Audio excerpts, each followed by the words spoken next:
Sudah sangat banyak rakyat sekarang yang hancur rumah tangganya. Pisah suami dengan istri gara-gara persoalan ekonomi. Ketika ekonomi sulit, uang tidak ada, dapur tidak berasap,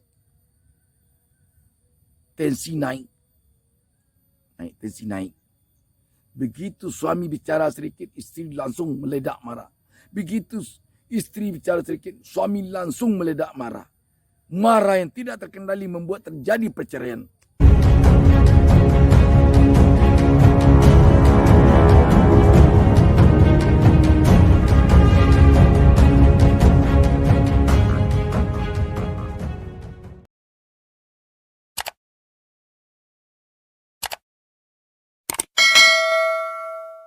Assalamualaikum warahmatullahi wabarakatuh.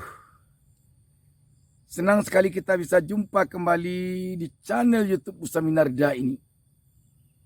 Saya doakan kepada Allah Subhanahu wa taala, Tuhan Yang Maha Esa, semoga seluruh penonton channel YouTube Ustaz Minarda selalu sukses di dalam lindungan Allah Subhanahu wa taala, Tuhan Yang Maha Esa. Sahabat BN,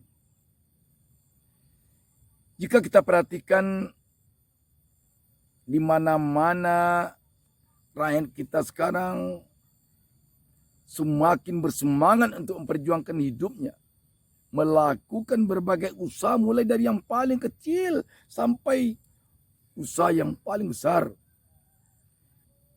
Ada yang berusaha hanya menjual tape dari rumah ke rumah.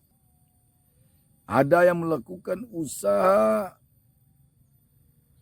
dengan motornya, menjual ikan asin, menjual sayur-sayuran, menjual kebutuhan pokok ibu-ibu di dapur sehari-hari.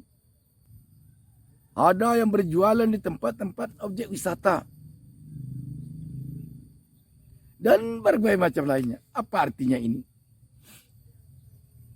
Rakyat kita sekarang ini di negeri ini ingin bangkit dari keterpurukan ekonomi seperti ini. Ingin bangkit dari kesusahan hidupnya yang telah hampir 2 tahun ditekan habis-habisan oleh COVID-19.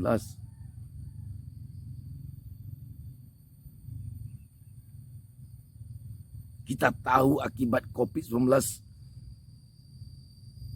ini, ekonomi rakyat betul-betul hancur. Hidup rakyat betul-betul susah. Yang tidak susah kita perhatikan memang kalangan pejabat-pejabat kita, di mana hartanya bertambah selama COVID-19.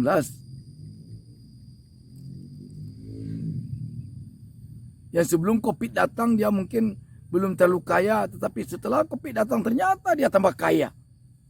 Tetapi kalau rakyat, makin menyedihkan, sangat menyedihkan. Yang sebelum COVID datang dia masih bisa hidup dengan agak elegan, bisa bayar kontrakan, bisa bayar uang sekolah anak, uang kuliah anaknya, bisa ngirim uang kepada orang tuanya ke kampung yang merantau ke kota-kota. Tetapi begitu COVID datang, tidak bisa lagi. Protokol kesehatan mengharuskan rakyat tidak leluasa berjualan mencari hidup. Lihat, ada yang kena denda 5 juta, ada yang masuk penjara, ada yang kena gebuk gara-gara mereka dianggap melanggar protokol kesehatan. Dan memang bagaimanapun protokol kesehatan harus ditegakkan dengan disiplin agar virus corona ini cepat pergi dari negeri ini. Tetapi yang saya katakan tadi, itulah kenyataan di negeri kita. Betapa rakyat di negeri ini benar-benar tertekan. Betapa rakyat di negeri ini benar-benar menjerit. Sekarang rakyat kelihatannya ingin bangkit.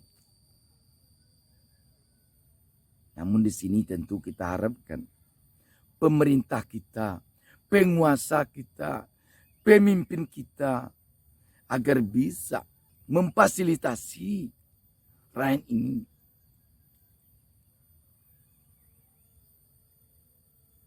Kalau rakyat hidupnya hanya di tempat objek-objek wisata,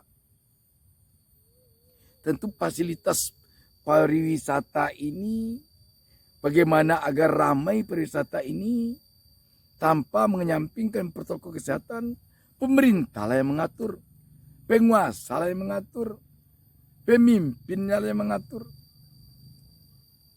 Jangan sampai hendaknya pemerintah ada rada-rada melakukan tindakan agar objek wisata sepi.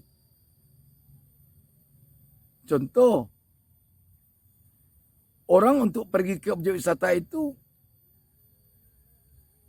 mayoritas jalannya biasanya melalui jalan udara.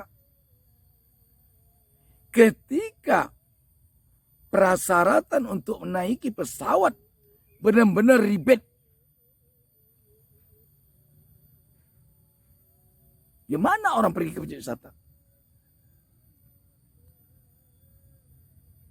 Naik mobil, manusia juga yang naik mobil. Naik pesawat, manusia juga yang naik pesawat. Naik kapal, manusia juga yang naik kapal. Naik pesawat, naik mobil, naik kapal, itu bagi corona kan tidak ada bedanya. Oh, corona itu hanya ingin menghubungi orang yang dalam pesawat saja. Dia malas corona itu pergi ke orang-orang yang naik ke bis. Corona itu malas pergi pada orang-orang yang naik kapal. Corona itu malas pada orang yang pergi ke pasar. Corona hanya maunya, senangnya mengerubuni orang yang ada di pesawat.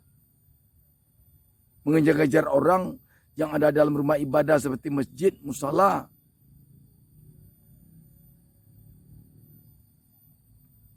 Tidak. Bagi corona itu sepanjang pengetahuan kita yang pendek ini, baginya sama. Tetapi mengapa kok berbeda?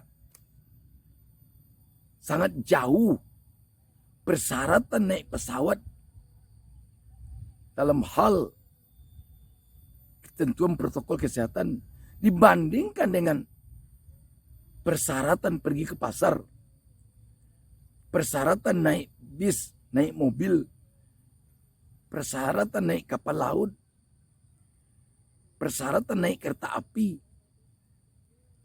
dan lain-lainnya.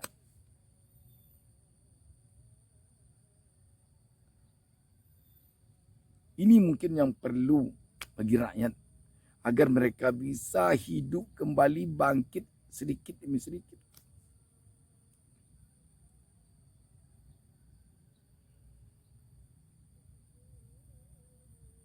Rakyat tidak peduli dengan persoalan politik-politik.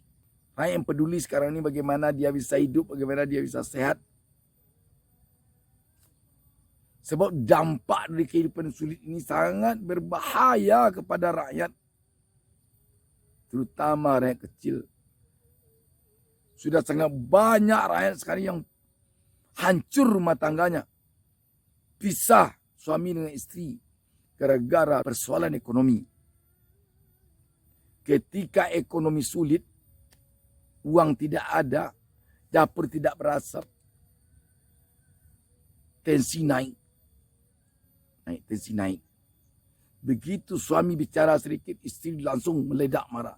Begitu istri bicara sedikit, suami langsung meledak marah. Marah yang tidak terkendali membuat terjadi perceraian. Banyak yang terjadi seperti itu.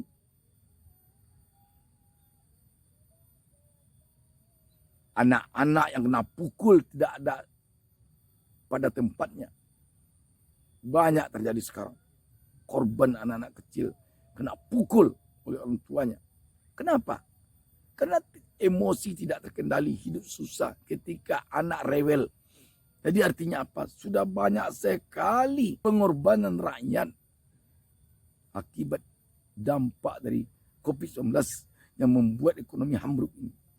Semoga sahabat sekalian sukses selalu. Jangan patah semangat.